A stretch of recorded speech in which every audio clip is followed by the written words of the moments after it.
My husband walked out because I wouldn't hand over 20 grand to a man with a secret. For 6 years, I thought my marriage to David was a partnership. We built a life in a quiet suburban neighborhood, a life centered around our bright-eyed 4-year-old daughter, Lily. I'm a senior project manager for a tech firm, and David is a dedicated civil engineer. We both earn well, but from the beginning, we structured our finances like a business merger, each with defined responsibilities. I cover the substantial mortgage on our home, all the utilities, insurance, and the endless stream of home maintenance costs. David handles Lily's private preschool tuition, her extracurriculars, our car payments, and, most significantly, a monthly stipend to his parents. His parents, Robert and Margaret, live about an hour away. Robert worked sporadic manual jobs until his health declined, and Margaret never worked outside the home. They had 3 children, David, the eldest, and his 2 younger sisters, Vanessa and Penelope. There was never any financial planning. Money, when it came, was spent immediately on treats, on helping girls, on minor emergencies. Now, in their 70s, they have nothing. No pension to speak of, negligible savings. David, the responsible son, the good boy, stepped into the void. He sends them a fixed amount each month for rent, groceries, and medications. It's a significant line item in our budget, but he viewed it as non-negotiable, a sacred duty. His sisters? Vanessa is a perpetually between ventures lifestyle influencer, and Penelope is married to a man who prioritizes luxury cars over family support. They contribute nothing financially. Instead, they treat their parents' small apartment as a free daycare center, dropping off their own children for days at a time. They take, but they don't give. David and I, however, give constantly. Beyond the money, I am the one who visits every other weekend. I bring Margaret to her doctor's appointments, help her organize her cluttered kitchen, and listen patiently to Robert's tales of past glories. I buy them thoughtful gifts, stock their freezer with homemade meals, and last year I even paid for a much-needed new hearing aid for Robert when his failed. I did this not out of obligation, but because I believe in caring for family. Yet, the return on this emotional investment was bafflingly low. Their gratitude was always directed toward their daughters. The money David sent, it often seemed to filter into gifts for Vanessa's and Penelope's children. The latest tablets, designer sneakers for toddlers. For Lily, it was a constant stream of thoughtlessness. Last birthday, after we'd hosted a party for them, Margaret handed Lily a clearly re-gifted, half-used coloring book. The disparity was a silent ache David and I shared but never addressed, fearing to rock the boat. The change started about 8 months ago. Robert, a man who previously found his world in television reruns, suddenly became animated.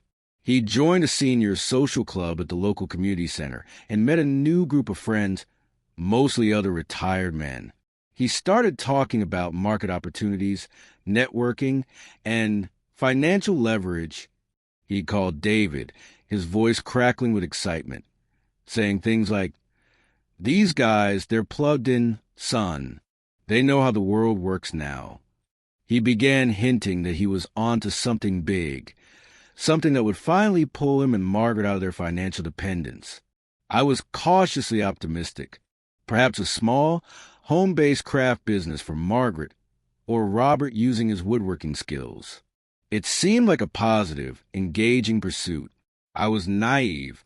He arrived at our house one Sunday evening, his posture unusually rigid, Margaret trailing nervously behind him. He bypassed the usual small talk. "David, Mia," he began, his voice low and serious. "The time has come. My associates and I have finalized a can't-miss enterprise. But to launch, we need seed capital. Substantial seed capital." I leaned forward, interested. "That's exciting, Robert. What kind of enterprise? What's the plan?" He waved a dismissive hand. "I can't divulge specifics. These ideas are like gold dust. Someone hears a whisper. Next thing you know, it's their business. You'll have to trust me. A cold trickle of suspicion ran down my spine. Okay, I said slowly. But if you're asking for investment, we need to see some kind of proposal. A business plan. He shook his head, a faint smile on his lips. Not how this works. This is based on trust. On family. Then he dropped the number. We need $20,000. The air left the room. 20,000. Not a small loan, but a sum that represented our entire emergency fund, the buffer between us and disaster. David looked stunned. Dad, that's a huge amount. We don't just have that sitting around. Robert's face hardened. Don't give me that. Look at this house. Look at your cars. You're holding out on your own father? After everything I've done for you? The guilt trip was instant and expertly deployed. It's not about holding out, I interjected, keeping my voice calm. It's about due diligence. Any bank, any investor would ask the same questions. What is the business? What are the projected returns? What's the risk? My words seemed to offend him on a fundamental level. He turned to David, ignoring me. You see? This is what happens when you let a woman into the finances. They get cold feet. They don't understand vision. I felt a hot flush of anger. I understand not throwing $20,000 into a black hole based on trust me, from a man who's never run a business in his life. I said, my calm cracking. David shot me a warning look. Mia, don't. No, David. This is our money, our security, Lily's future. If your father wants an investment, he can provide details or sign a loan agreement with a repayment schedule. Those are the options. The word agreement triggered something in Robert. He erupted. A loan agreement? With my own son. He stood up, trembling. You wanted to sign a contract? Like I'm some kind of common criminal? This is a family matter. David, control your wife. She's overstepping. David, instead of defending me, looked pained. Dad, please calm down. Mia, maybe we should just talk about this alone. There's nothing to talk about, I said, standing my ground. The answer is no, not under these conditions, not without transparency or security. Robert's eyes bulged. He pointed a shaking finger at me. You greedy bitch. You're poisoning my son against me. You're hoarding his money while your own family struggles. That was it. The mask was off. Get out. I said, my voice quiet and deadly cold. Get out of my house. Margaret began to cry. Robert spluttered, looking to David for backup. David, torn, simply said, Dad, maybe you should go. I'll call you tomorrow. After they left, the silence in our home was suffocating. Then the storm broke between us. How could you speak to him like that? David shouted. How could you not defend me? I yelled back. Did you hear what he called me? He sees us as an ATM, David, a no-questions-asked bank. And you're just willing to hand over 20 grand because he played the disrespectful father card? He's my dad. He's not some stranger. That makes it worse. He's exploiting your loyalty. There is no business, David. Can't you see that? It's a fantasy or a lie. We argued for hours. He accused me of being heartless, of not understanding family duty.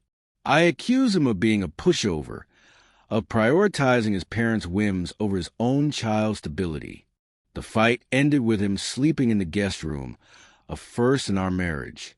The weeks that followed were a special kind of hell. Robert, thwarted, launched a full-scale campaign. The phone calls to David were constant, pleading, angry, guilt-laden. Then Margaret joined in, sobbing about how they'd be destitute, how this was their one chance. Then the sisters, Vanessa and Penelope, entered the fray. Their messages were masterclasses in manipulation. David, as the eldest, the family looks to you. How can you be so selfish when Dad has a dream? Is Mia really that greedy? Doesn't she want our parents to be happy? We all have to sacrifice for family. David, under this relentless siege, began to change. The confident, logical man I married started to shrink. He became withdrawn, irritable. He started parroting their lines. Maybe we should just give it to him, Mia, to keep the peace. It's just money. It's not just money. I'd counter. It's our safety net.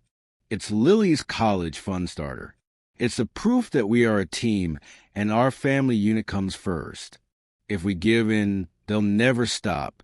It will be the business expansion, then the tax bill, then the roof repair. It will never end. But he was drowning in their pressure. I saw the resolve in his eyes crumbling. I knew, with a terrifying certainty, that if the money was accessible, he would break. He would give it to them to end the conflict, to regain their approval, to fulfill his twisted sense of duty. So I made a preemptive move. I went to the bank.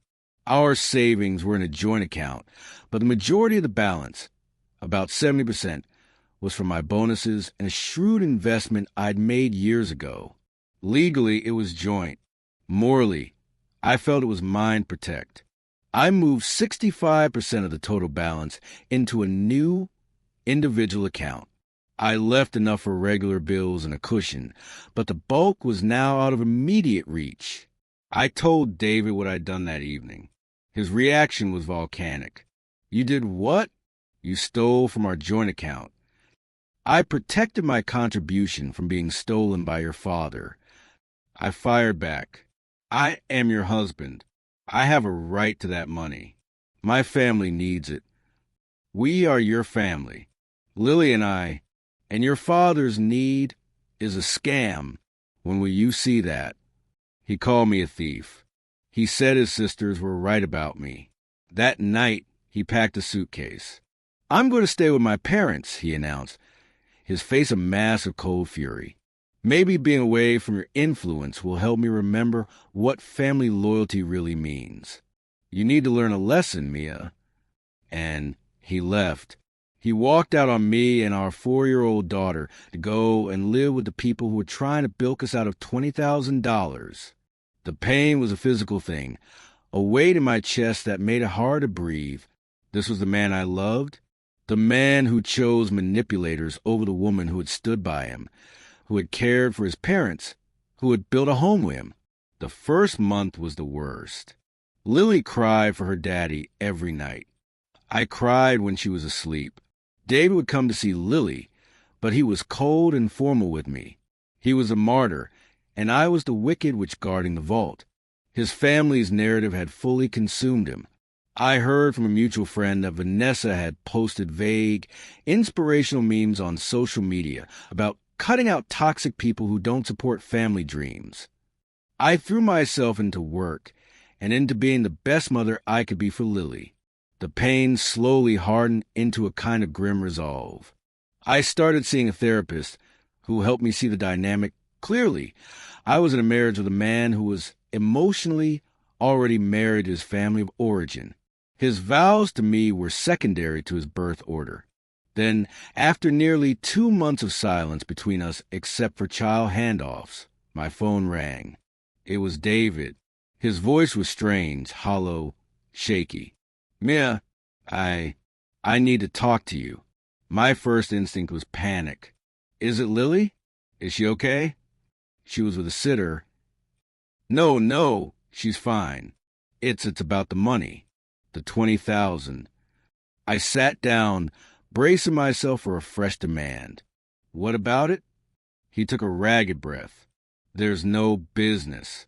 It was never a business. He told me everything.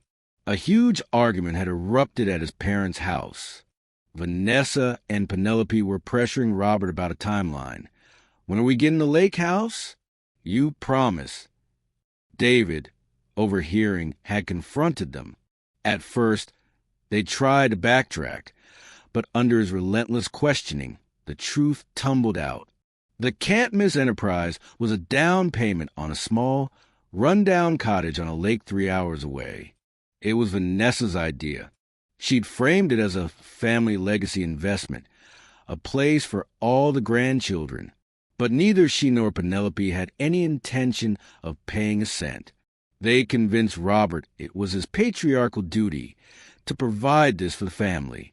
And Robert, wanting to be the hero, the provider he never was, turned to his reliable cash cow, David.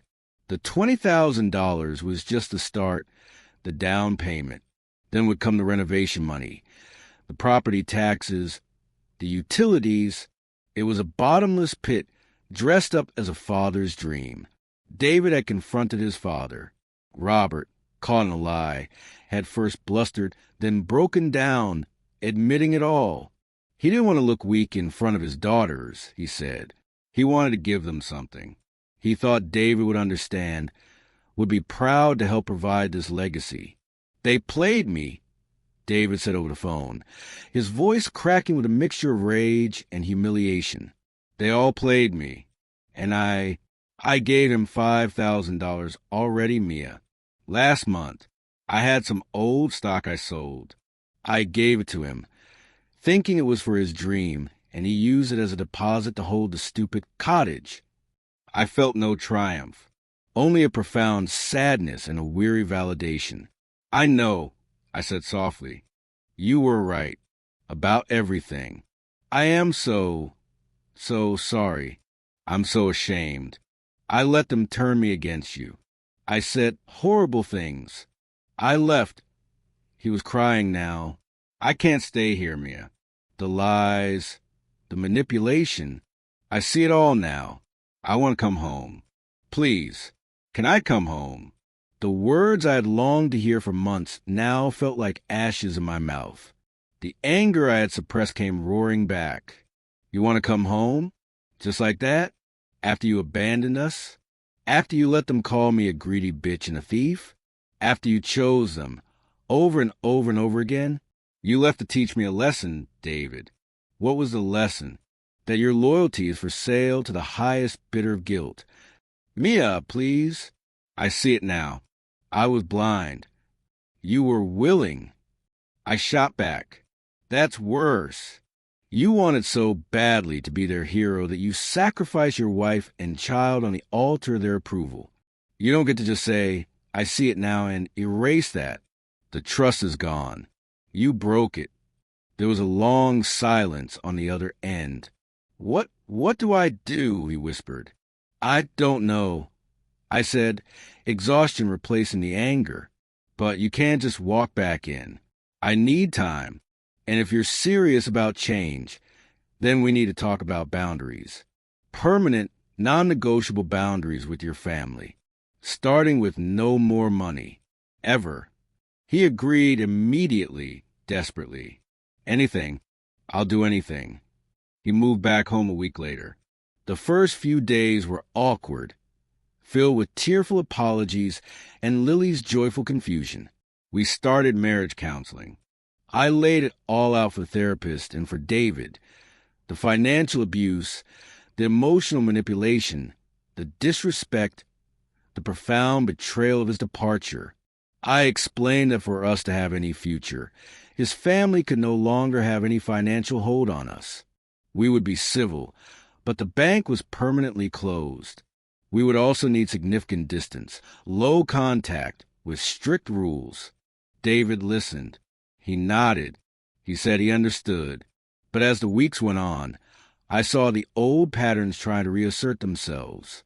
His mother would call, cry about a bill.